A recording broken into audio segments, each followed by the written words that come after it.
So hi viewers, welcome to Aadab TV. నేను మీ journalist Sai. రీసెంట్గా మనం కొన్ని రోజుల నుంచి ఒక వార్త విన్నాం. పాస్టర్ ప్రవీణ్ పగడాల చనిపోయారు. దాని గురించి సోషల్ మీడియాలో పెద్ద చర్చ కాదు, రచ్చ నడుస్తుందని చెప్పాలి. ఈ అంశం గురించి మనతో మాట్లాడటానికి మనతో రాష్ట్రీయ దళిత సేన అధ్యక్షులు హమార ప్రసాద్ గారు ఉన్నారు. సార్ నమస్తే సార్. నమస్తే అండి, జై శ్రీరామ్.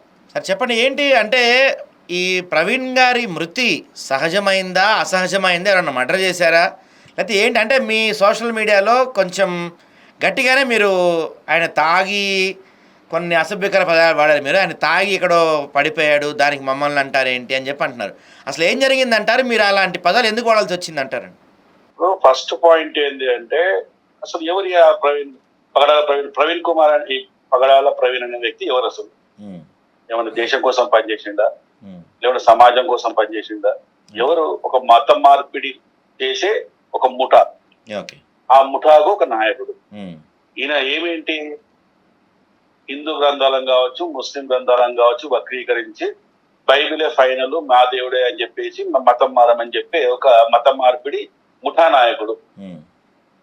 ఈయన దస్తే ఎవరికి ప్రాబ్లము, బ్రతికితే ఎవరికి లాభం ఉంటే క్రైస్తవ సమాజానికి ఉండొచ్చు.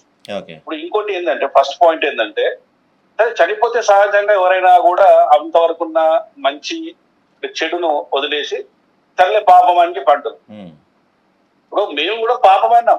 5వ తారీఖు సాయంత్రం 6 గంటలకు మాకు విషయం తెలిసింది. నాకు తెలియగానే నేను కూడా చాలా బాధపడి ఇమ్మీడియట్ గా విపి రెడ్డి, అంటే విజయ్ ప్రసాద్ రెడ్డి అని ఒక పాస్టర్ ఉన్నాడు ఆంధ్రాలో, అలాగే పుట్ట అని చెప్పేసి ఒక వ్యక్తి ఉన్నాడు అనమాట, పీటర్ పుట్ట అని, వాళ్ళిద్దరికి ఫోన్ చేసి నేను మాట్లాడడం జరిగి అవసరమైతే 6వ తారీఖు ఉదయం కూడా మీతో పాటు మేము కూడా సంఘీభావం తెలియజేస్తాము అని చెప్పి మేము మామూలుగా జనరల్ గా అందరం ఏ విధంగా చెప్తాం ఆ విధంగా మేము కూడా స్పందించినాం.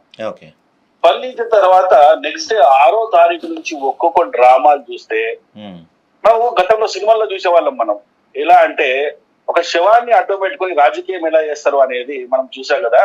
సేమ్ 6వ తారీఖు, నిన్న 7వ తారీఖు, 2 రోజులు ఈ రాష్ట్రం మొత్తం చూసింది ఏంటంటే, ఒక శవాన్ని అడ్డం పెట్టుకుని ఎలా రాజకీయం చేయొచ్చు అనేది ఈ పాస్టర్లను క్రైస్తవులను చూస్తే స్పష్టంగా అర్థమైంది.